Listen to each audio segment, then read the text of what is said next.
The Gift by Chris Banks. This is a poem which tells the story, if you like, of a mother who was injured in a car accident and was maybe not nursed but certainly supported and helped back to recovery by her son. It's written in free verse. It's written in free verse. Let me just get that there. Written in free verse, meaning that there is no discernible rhythm, rhyme scheme, structure, or anything like that. It's very much just as if the speaker is telling a story. We'll start off by analysing a few things in here. It starts off by telling us that after the accident, the hospital, they brought me aching home, mouth pumped up like a tyre, black stitches tracking the wound over my lip, the red slit signalling the broken place. And my son, my tall, cool son of 16, kissed the top of my head and over the curve of my shoulder laid his arm, like the broad wing of a mother bird guarding its young. Just to start with a few things here, what we can see here instantly, we've got allusions to it being a car crash with ideas of it being pumped up, the simile like a tyre. We're told of black stitches tracking the wound over my lip. And this really gives us the first indication it's a car accident. She doesn't explicitly say it, but the word choices certainly of tyre and of tracking allow us to assume that it's a car accident that has taken place. As we go through it, we see a little bit of caesura here.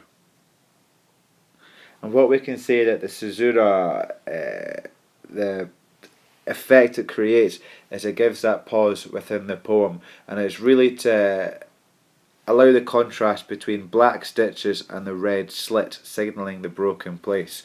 It's separating it and showing the contrast between the two separate ideas and emphasise the red slit signalling the broken place. It's a very unusual use of sibilance she's used here, the red slit signalling, and that's it creates quite an unpleasant sound. It certainly isn't something that sounds nice to the ear, and it's perhaps could be the sound of the blood pumping out of her when she was obviously injured. And it refers to the broken place, and that's quite a strange word choice there. It very much underplays the broken place. It underplays the severity of the wound. Obviously, if she's been rushed to hospital in a car accident, her son's having to look after her. It's a very strange thing to say, a broken place. Now, this word broken suggests that obviously it needs fixed. And it might point to and suggest to the idea that her relationship with her son previous to the accident perhaps wasn't perfect. Perhaps there was a broken place within their relationship, and this is what she's also alluding to. It's the connotations of the broken place being either the denotation being the actual tear in the skin, the wound itself, and the connotation being suggesting the idea of a broken relationship and something that's very obviously wrong with it. She goes on to tell us, and my son, and sorry, there's a full stop there as well, and that could quite simply just obviously create a pause within the middle of the stanza, and it could also perhaps symbolise the sudden stopping of the car as it crashed. You could also argue it symbolises the wound, but we're told it's a slit, so a full stop wouldn't really work to try and create that effect. She tells us, my son, my tall, cool son of 16 kissed the top of my head and over the curve of my shoulder laid his arm like the broad wing. This is emphasising his size. Her tall son, the broad wing of a mother bird guarding its young. Now this mother bird idea is very intriguing. You would expect the mother obviously to be the mother bird, if you like, in this situation. Traditionally, a mother bird nurtures, looks after, protects its young, feeds it everything until the young are able to fly off and be independent, much like a human mother usually nourishes, looks after, provides for, feeds, prepares her son for the adult world. And this is very much a realization and an admission to her that it's no longer a boy that she's got, it's her son of 16, her tall, cool son of 16. And now he's laying his arm, and the simile, like a broad wing of a mother bird guarding its young. And there's very much that ironic idea there that traditionally it should be the mother that is looking after the son, but here it's actually the son looking after the mother in this instance.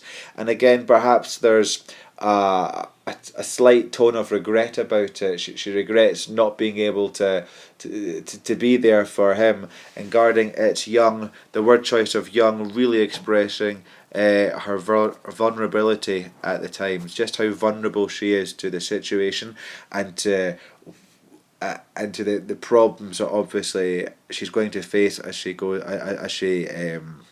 progresses with this injury. As you can notice, the only full stop actually takes place there in this stanza at the end of a line. The rest of it is all enjambment. And perhaps the writers used enjambment all the way through to again give that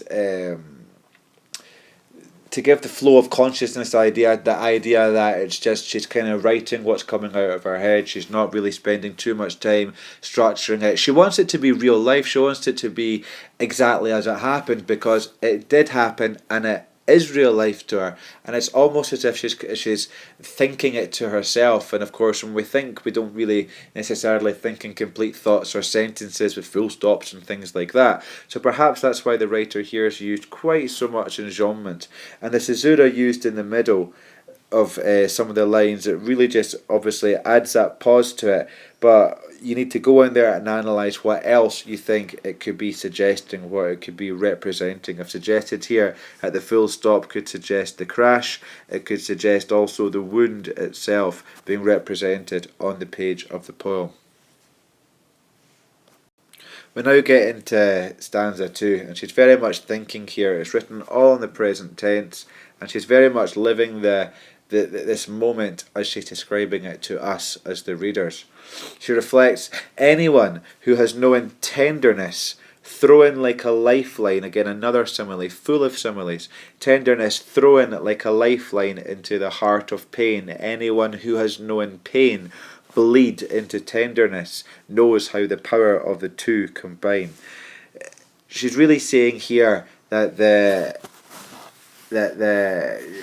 the word lifeline very much suggests that, as we know from a car accident, perhaps she was dying. Perhaps, as I've suggested previously, the relationship between her and her son had been far from ideal previous to the accident, and perhaps here she really felt she was dying, and it was the love of her son, the recognition, the realisation of perhaps them both just realising how important life is and how important they are to each other, which is what this tenderness has been what she describes as her lifeline into the heart of pain. And again, the word choice of heart obviously striking connotations to the idea of love, but also heart meaning the middle of pain as well, right into the centre. The tenderness is really what has got to the centre of her pain and allowed her to help to recover. And she contrasts it, anyone who has known pain bleed into tenderness. So again, this idea of pain, again, perhaps the previous relationship, the relationship between the mother and son prior to the accident perhaps hadn't been that strong, and she had almost been, if you like, she'd been in pain and bleeding inside over, her heart was bleeding over the distance her and her son felt. She says, anyone who has known pain bleed, and again that word choice of bleed, into tenderness knows how the power of the two combine.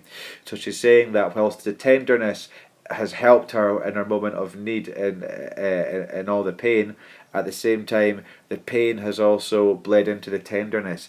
The idea she's really trying to convey, just give me a second, idea here that she's really trying to convey is that the tenderness is represented by her son, and she and her condition is represented by the pain. And what they've done is the power of the two have combined. They have come together. And this full stop here, this use of full stop at the end of the line, offers an element of finality. finality meaning it's a final. That's the last thing she's got to almost say on it. She's so thankful of the two combining the love, tenderness into the pain and tragedy of the accident, and also how the power of the two, being love and tenderness, and her son, have combined together. And she goes on to almost silence any critics or silence anybody who might think she's a bit weird for almost thinking that this is a good thing, weird for viewing a serious car accident, a potentially life-threatening car accident. Anybody who thinks she's strange for trying to build the positives, take the positives out of it, she has this to say to her. She says, "And if I am a fool to give thanks for pain as well as tenderness." And again, this idea here, pain being linked with tenderness. Again, her being linked with her son, but also this idea that she's almost had to experience the pain. She's almost had to experience the car accident. I know you can't read that, I do apologise. She almost has to experience the pain of the car accident to really understand the love, and perhaps how she's not been the best, most perfect mother she could have been. This pain's allowed her to realise the tenderness, and it's bled into the tenderness, it's brought them together, and she's thankful for both. She's thankful for the pain because it's brought the tenderness, and she's thankful for the tenderness because it's relieved the pain. And she goes on, and even if, as some would say, there are no accidents. Now look here, she's about to go on to her third and final stanza, a one-line stanza. Look at here. This use of a dash at the end of the line could easily represent the slit from earlier, from stanza 1 that she talked about. That's really interesting. It's a really interesting use of the line of the dash at the end of the line there. And what it does is it prepares us for stanza 3 and what she's about to tell us there. And as I said, it can also represent the slit. Perhaps it's symbolising that. I talked earlier on about the red slit, and now it's a black slit, if you like, the black dash. Perhaps it's trying to represent how the wound has healed, how the wound of her and her son not having the perfect relationship has now healed into them both really realising and loving each other as they fully should have perhaps in years gone by. And so we go into stanza 3.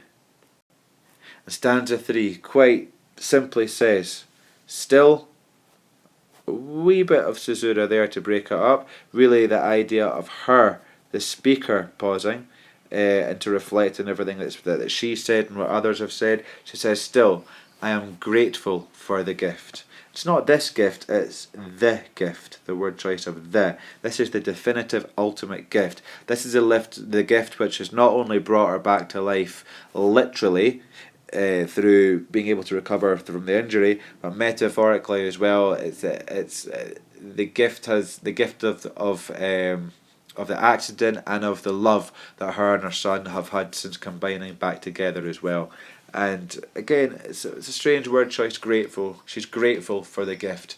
She's thankful for the gift. She's something that she realises. She's trying to turn an incredibly negative situation into a positive one. She's taking the positives out of it, and she almost seems as if she'd prefer the accident had happened than if it hadn't happened. A really interesting poem. And again, this full stop here really symbolising the finality of it. It's as if she's saying, and that's it, done. I'm grateful for the gift. That's the last thing she's got to say on it.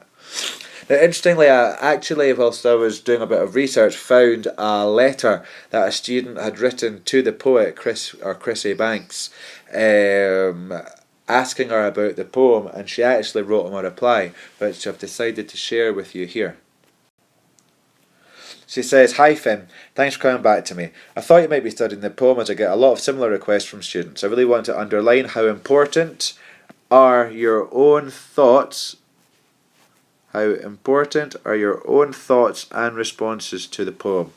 I wrote it prompted by my own personal experience, as outlined in the poem, with a wish to convey something of my love for my son and the effect of his love and tenderness on me at that time of distress.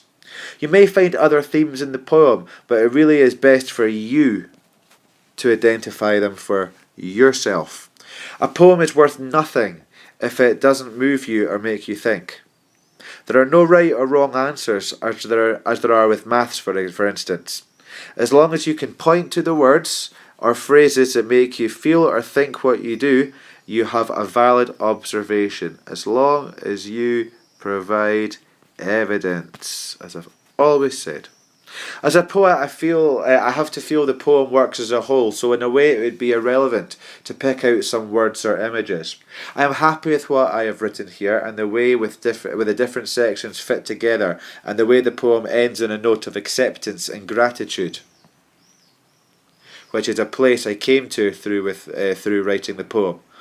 As for the mood or tone, again I would ask you to decide that for yourself. Who am I addressing? Myself. Some other am I conversing with? My son. You. Anyone who reads the poem. All the best wishes for your GCSEs, Chrissy. And that's something I also would like to echo, but I'd add the word I in there, because it's your IGCSEs that some of you might be sitting, and certainly the ones that I teach are. A really interesting response. Very interesting how she's not really gone into any themes. She doesn't want to dictate what any themes are. For me, there's themes of regret. I feel she regrets the previous 16 years to an extent. Perhaps she feels she has not been there for her son as she should have been. I feel there's also a theme, or perhaps more a tone of guilt about it as well. She kind of feels guilty about not having been there, and also for the fact it's her son who has to play the mother to the young bird, if you like, rather than the other way around. But there certainly is gratitude, another tone, of gratitude as well. She's genuinely feels gratitude and love and warmth towards her son as he's nursed her back to tenderness, and as I think their relationship has obviously grown stronger than ever, and perhaps been patched up. It's been fixed. The broken place that we saw in stanza 1 has now been fixed. For me, that's another idea. But certainly the themes of compassion, the themes of love, the theme of commitment, the theme of just a positive outlook are all valid themes for this poem. But as Chrissy herself says, you need to really go into it and work out the themes and everything else for yourself. I just want to take you back to one thing that she said that I thought was really, really interesting, and I think absolutely true. How important your own thoughts and responses to the poem are, and that's what poem is. And she says that if it's worth nothing if it doesn't move you or make you think, and you really do need to. And I'll remind you one more time, there are no right or wrong answers in poetry. All you need is nice big arrow for you, just to make it really clear, evidence. As long as you back up what you're saying, as long as you're using something simple, similar to petal, or to peel if you like, if you're not so sure. I prefer petal. Why? Because you have to make a point, you have to give evidence, you have to mention the technique that's being used, so is it a simile, like she uses so many here, you have to analyse it, then obviously link it back to the essay question. That is the most fundamental thing you really can do. You should be linking it back to the question throughout your entire essays that you write in your exams or for your coursework. And that is quite simply because you must answer the question to get an A, really A's and B's at IGCSE. If you don't answer the question, you're never going to do as well as you should. I hope that's been useful. As always, please feel free to leave any comments or any questions in the bit below this video.